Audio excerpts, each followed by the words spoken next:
right, welcome back to the Cut to the Chase podcast. This is episode 3. You know how it works if you've watched the first 2 episodes. Try to keep it short and sweet. Each episode is going to be 6 minutes or less. I try to have 2 minutes devoted to each topic, and we do 3 topics. So this week, we're going to start by talking about sleep. All right, let's go. So sleep is the cornerstone of your overall health. I never really appreciated how valuable it was when I was in residency and in training. I did not sleep very much, maybe 5 to 6 hours per night. So now I really appreciate trying to get at least 7 to 9 hours per night. Closer to 7, very rarely 9, but I'm just happy to get the 7. And that's what most adults need, between 7 and 9 hours. Sleep is when your body heals itself and you repair the cell damage that occurs during the day, especially if you're working out. So it's when your muscles grow. So sleep has to be a priority. Obviously, it's also good for cognitive function. One of the things that I have been doing is having a better sleep routine at night to help maximize my sleep. That includes, number 1, blackout curtains. Absolutely need blackout curtains in your bedroom if you're light sensitive like I am. Number 2, I try to eliminate screen time or blue light before bedtime, at least 30 minutes, maybe even an hour before bedtime. That can certainly help eliminate the stimulation and the inhibition of melatonin, your sleep hormone, which can hurt you if you're not producing enough. You won't be able to sleep as well. Other things I do like having an air purifier in the bedroom. I have a dog and a toddler, and a lot of allergens come in as a result of them. So I do think having an air purifier can help reduce that. Other things I have found to be helpful. I do use red light before I go to bed. There's even a study in Chinese women basketball players that show that it may help with sleep. Certainly better than blue light, so I do like doing that. I also will take magnesium glycinate as a supplement, about 300 milligrams at night, 30 minutes before bedtime. I do think that helps as well. And combining all these things, I can say I absolutely have been able to get better sleep more consistently. That's time. All right, completely shifting gears. Topic number 2, AI and medicine.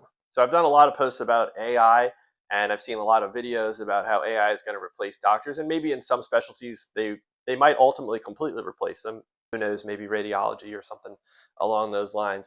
But as it is right now, having seen how AI works for certain things, it is not replacing all doctors anytime soon, at least in its current form. It still has a lot of things to work out, and there's some complex medical decisions that it's still not going to completely grasp. And in the field of medicine, you really don't have a lot of room for error. So my thoughts are that AI is going to really help us with a lot of the busy work, a lot of the repetitive tasks like note-taking, writing reports, administrative stuff like submitting bills to insurance companies, all that stuff. It can make your doctor much more efficient. It could help with screening too. For example, if you're a radiologist, it can certainly read through a bunch of x-rays and give you a suggested read. But you still need the human oversight, the human touch to put that final stamp of approval on it, because it's still an imperfect science when it comes to AI, and they're still learning how to do it. So I think the best overall use of AI is going to be as an adjunct to the already skilled clinician or healthcare provider, and it will just make us more efficient. Hopefully it will reduce costs, but I'm excited. I use AI in my current practice for note-taking, for helping with operative reports, and as time goes on, we're going to start using it as an agent to help with scheduling patients or other sorts of administrative tasks for submitting all the billing. So I'm really looking forward to it, and stay tuned for that. That's time. All right, topic number 3, the last one of this episode number 3, creatine. You've been hearing a lot about it. It's been all over social media lately. I had taken creatine actually 20 or 30 years ago when I was playing college sports, and I didn't really hear as much about it until recently. So I actually saw some of the benefits, some of the studies, and started taking it again. So here's the deal on creatine. It's been around for a long time now. It's probably the most studied supplement that there is. And when I started taking it in high school, again, about 30 years ago, there was concern that it might cause damage to your kidneys, but that has since been debunked by multiple studies. With normal healthy kidneys, studies have shown that creatine does not cause any kidney damage. If you have a history of kidney issues, you may not want to take it, or certainly check with your doctor before you even consider it. But you should always check with your doctor before you start any supplement, really. So creatine has been around for a while now. It's the most studied supplement. Multiple studies have shown benefits for muscle growth. I can vouch for that.